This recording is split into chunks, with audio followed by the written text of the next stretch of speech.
Esto es Warp Talks, el podcast de Warp,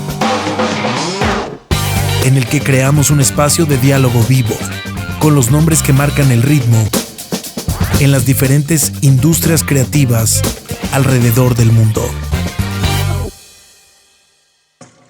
I was very excited when I heard the news about this album of Latino artists. Cool. Because, well, I think we as Latinos need more representation on America. No doubt. Need our voices to be heard. Yes. In a musical form. Yes. I want to know, you really don't have strong connections to Latinos yet until this album came out. And I want to know, why did you choose to give this platform to Latino musicians? We didn't give anything to anyone we received. It was our honor to be able to collaborate with people that normally we wouldn't have the reach to collaborate with. And we got very lucky being able to work with such amazing artists. And it was because of multiple things. One, we've performed here before and we were blown away by the welcoming crowd and the energy that we got here. And so we just walked away from Mexico, like Corona Capital, last time we did it, just feeling like, wow, that was a good fucking vibe. And the other thing is that we had made some connections to Mexican Institute of Sound, Toy Selecta, and they had done some music for us, some remixes, and we were listening to them, and we were just like, fuck, this is good, you know? And it's so cool for us to be able to go outside of the normal group of people that we would in the States go for a remix or something, and experience another culture that we don't know what's gonna happen. We are learning now, you know? And this record came about with the idea of can we keep going? Can we keep learning? Can we keep reaching out and exploring and connecting as artists with other people from Latin America all over? You know, we've got Cuba, Venezuela, Mexico. I mean, it's Costa Rica. There's people, Colombia. There's people from all over. So it was really about us just being art nerds and musician nerds and just us being like, wow, we have this crazy sound that's happening when we combine things. And I reached out to Nick Hook because Nick Hook has had deep connections that he's been forming over the past decade or so, if not 15 years, out here.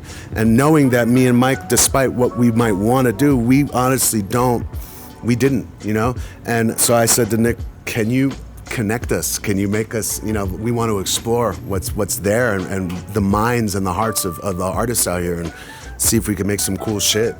It was just that simple. And Nick did that. And he went around the world with a laptop and took our music and said, hey, play something on us, do something on us. What would you do? And he collected the energy for us and we brought it back, and it was just mind-blowing. We were like, well, let's make this into an album. Let's see if we can make this a thing, not just a remix, but a real collaboration. So I hope that when you hear it, you feel that spirit, because it was there, Yeah, I mean, I lived this record. I lived every piece of music on this record front to back, like in vivo. Yo viví aquí para la última 12 años. I've learned about y'all's culture, and then that took me to the Venezuelans, to New York City, to just living it, doing it at night, in the day. This person tells you to go to this person, and it's just been amazing, man. I think the newness of it, the rawness of it is what we're all so happy. The love, the friendships, it's just opening everything to new. And it was a process of discovery. Totally, and trust. Big trust, big love, and everything new. I have this thought that when you open yourself to collaborate with more people and to give space to a lot of different people from different cultures, voices into music, you are also fighting against stigmatization or racial stuff with your music.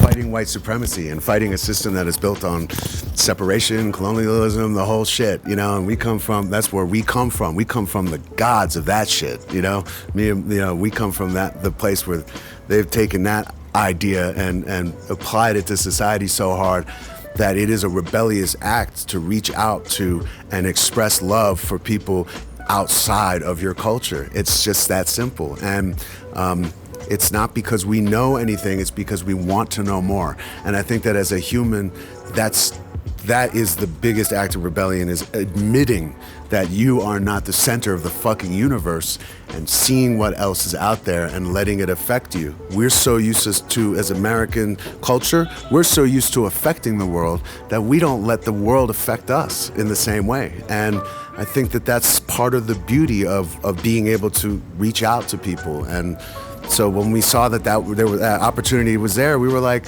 listen, I've been in this business for years. Mike's been in this business for years. We've done solo records. We've done Run the Jewels records. We're in our 40s. We've been around. Eventually, no matter how much you love doing what you're doing, it's sort of the same thing over and over again. It's still great. We love doing it. But this was radically new for us. This was an experience that was a thrill from the beginning because we had no idea what was going to happen. We just knew that the spirit was there, you know. Sure. Mike, what do you think? Do you think that making this album was you saying, I don't want to be like the rest of America that didn't have like the capacity of embrace different cultures, different people. I want to be fit by the world. I just knew the shit they sent me sounded dope, and that was it. I already knew I loved the crowds from us performing here. I already knew that there was a community of solidarity around hip hop. You know, hip hop's founders, the Zulu Nation, meant for hip hop to be a worldwide thing. The kids in New York that cultivated and cured hip hop in the beginning were a multitude of kids. You know, primarily black kids out of the Bronx, but you had Puerto Rican kids, Dominican kids, you had white kids, you had everybody contributing to something they wanted to grow into a culture. And it's only 50 years old next year. So imagine it in the next 50 years. It's going to be more of a global force. We will have more cross-pollination. I'm just glad that we didn't have to sit around and wait for an A&R to suggest it. It just came out of the mind, hearts, and wills of the people you have here. And I just think it sounds dope. And that's ultimately what this shit is about. Does it sound radically dope? And it does. What do you think makes special hip-hop being that, well, what makes special hip-hop to make it a genre that it's about rebellion and about... I think that hip-hop used to be, quote-unquote, just called youth culture. Something, you know, they used to tell me in L's age, it won't even be around. And then they start telling, you know, the generation after us, well, you'll get out of it. By the time you get 30, you'll get into jazz and all. And we said, oh man, this jazz thing, we like it. Let's sample it. And let's rap over it. I think what makes hip hop special is it doesn't demand anything of you but honesty, integrity, and truth as you see it. It doesn't demand anything of you, but you try to be the dopest at the actual art as you possibly can. And you constantly try to make impressions on your crew and impress one another, which indeed impresses the bigger world. I think that that's the most special thing about it, that it's still at its core, it just is some nerd ass shit amongst friends that you want to do the dopest version of yourself as and impress the world with. And it is in its nature rebellion. It is, because we've always, hip hop music is one of the only forms of music, as far as I understand. I'm sure it's happened before with other black art, including jazz, but from the moment you start doing hip hop, everyone when you're a kid and you're like, I want to be a rapper, you're already rebelling, because there's not one fucking adult that's going to be like, that's a good idea, you know? Not one. So you have to be a rebel just to pursue that, because you're literally going through a decade or more of everybody that you meet thinking they know better and thinking that this is, but we know, the kids know across the world that this music comes out of the fuck the system, and it comes out of love. And love is fuck the system, right? I mean, that is it. The system is anti-love. And so when you see rebellion, when you see people getting together, but there's other forms of music that people connect on. Anything with like punk music, and you know, it's like it all taps into the same thing, which is we're fucking young and we're fucking angry, but we're also filled with hope and ideas, and we're creating our communities. And you haven't given us anything, but we're gonna make something. And that I believe is, for hip hop, what translates to every single language and culture. And so discovering the unique roots of the musicality and things that happen in different cultures is super important to me. And I feel like this album is a first step in my growth, and I've been around. I've been here, and I want more, you know? I want to experience more. I want more connection. So thank you to everybody that did participate. And thank you to Nick Cook for helping making it happen. I really appreciate it. Well, congratulations on your album. I really liked also the artists that you choose. I think they are really on point.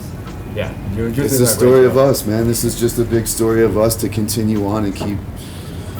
Oh, sorry. It's just a story of living through. Y'all have taught me so much. Colombia. I feel so blessed that we can actually tell this story and then open it up to the next story. Because to me, the new message, the new lyrics is the combination of what these guys are gonna say next with the new cats that we've come up with. That's what I'm excited for. Like that's where the energy's gonna go crazy. And to me, the trust of getting there was it's 1 in a billion. This is even real. Like, I don't think anyone actually knows the gap. I came here in accident. I don't never told you all this, but the reason I started in Mexico City, I had a layover from Tulum for 6 hours. I called my boys. I said, y'all want to make music and smoke some weed? And they said, yeah. I came 2 hours. We made some fire. And they said, you want to come back? I came back and stayed for 6 months. And if I would have never taken that flight, I would not have been sitting here. And like, it's just, my drug is learning. I feel like my drug is learning, and I see with the cross cultures is y'all listen to different music, y'all watch different TV. The story never ends, and being with her, it's the ultimate form of learning, and language too. Idiomas, sin palabras is just as important as hablando. Talking, and to me, learning to shut the fuck up has been my mission in life, and that when I come here, I do that. Suscríbete a nuestro podcast y escucha las entrevistas más relevantes de Warp en Warp Talks.